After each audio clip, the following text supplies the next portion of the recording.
সালটা 2014। 10 বছর ক্ষমতায় থাকা কংগ্রেস নেতৃত্বাধীন ইউপিএ কোণঠাসা, একাধিক দুর্নীতির অভিযোগ সরকারের বিরুদ্ধে। এই অবস্থায় নরেন্দ্র মোদীকে মুখ করে নির্বাচনী আসরে নামল ভারতীয় জনতা পার্টি। বাকিটা ইতিহাস। এনডিএ পেল 336টি আসন, আর বিজেপি একক সংখ্যাগরিষ্ঠতা নিয়ে পেল 282টি আসন। ভারতের রাজনীতিতে শুরু হলো মোদী যুগ। 2019 সালেও রইল বিজেপির ঝোড়ো হাওয়া। 303টি আসন পেল মোদী অমিত শাহ জুটি। টানা 10 বছর সরকারের থাকার পর 2024 সালে প্রতিষ্ঠান বিরোধী মানসিকতার জন্য ফল কিছুটা খারাপ হলো পদ্ম শিবিরে। একক সংখ্যাগরিষ্ঠতা না পেলেও এনডিএই সরকার গড়ল। তৃতীয়বারের জন্য টানা প্রধানমন্ত্রী হলেন গুজরাটের প্রাক্তন মুখ্যমন্ত্রী নরেন্দ্র মোদী। কিন্তু প্রশ্ন, বিজেপির সাংগঠনিক রীতি অনুযায়ী 72 বছর পর সংশ্লিষ্ট ব্যক্তি পদে থাকতে পারবেন না। তবে মোদীর ক্ষেত্রে তা 3 বছর বৃদ্ধি করে 75 বছর করা হয়েছিল। এবছর 17 সেপ্টেম্বর 75 বছর পূর্ণ করতে চলেছেন বর্তমান প্রধানমন্ত্রী। প্রশ্ন, এবার কি হবে? 2029 সালের আগেই কি পরিবর্তন হবে প্রধানমন্ত্রীর মুখ? বিজেপির নেতৃত্ব অবশ্য সরাসরি এই প্রশ্নের উত্তর না দিয়ে বিষয়টিতে দল সিদ্ধান্ত নেবে বলে জানিয়েছে। পার্টির ব্যাপার পার্টি চিন্তা করবে, কোন ছেলে বড় হবে আর কোন ছেলে ছোট হবে সে তো বাবা মা ঠিক করবে, পার্টি ঠিক করবে। আর এসব আলোচনা হচ্ছে কেন? নরেন্দ্র মোদী পৃথিবীতে একজন জনপ্রিয়তম রাজনৈতিক ব্যক্তিত্ব। নরেন্দ্র মোদী কোনো ব্যক্তি নয়, নরেন্দ্র মোদী একটা ভাবনা।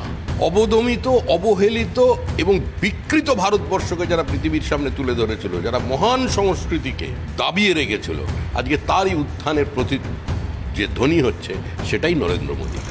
তবে রাজনৈতিক বিশ্লেষকদের একাংশ মনে করছেন বিজেপির অন্যতম চালিকা শক্তি যেহেতু আরএসএস, ফলে ইতিমধ্যে বিকল্প নিশ্চয়ই তৈরি রয়েছে। সঠিক সময় তার সামনে আনা হবে। সেই জায়গায় ক্যারিজমেটিক লিডারশিপের জায়গা থেকে বিকল্প খুঁজে আনা তাদের পক্ষে যেমন নতুনের একটা অ্যাসিড টেস্ট বলা যায়।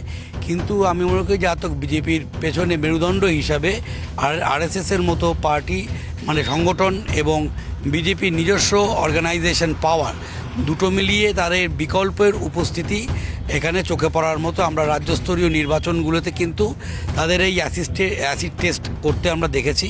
মহারাষ্ট্রের নির্বাচন, হরিয়ানার নির্বাচন, সেগুলো আমাদের ক্ষেত্রে কিন্তু একটা বলা যায় যে তাদের অলরেডি তারা যে করতে পারে, সেই রিস্কটা নিতে পারে, সেটা কিন্তু তারা দেখিয়ে দিয়েছে। এবং তার বিকল্পের খোঁজে মনে হয় এখন থেকেই তারা তাদের ব্লুপ্রিন্ট রেডি রেখেছে।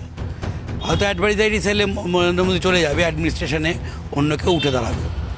প্রসঙ্গত, এবারের নির্বাচনের ফলাফলে কিছুটা অখুশি আরএসএস, এমন গুঞ্জন রয়েছে রাজনৈতিক মহলে। পরপর দুবার একক সংখ্যাগরিষ্ঠতা পাওয়ার ক্ষেত্রে মোদী অমিত শাহকেই কর্তৃত্ব দিয়েছেন দলের বড় একাংশ।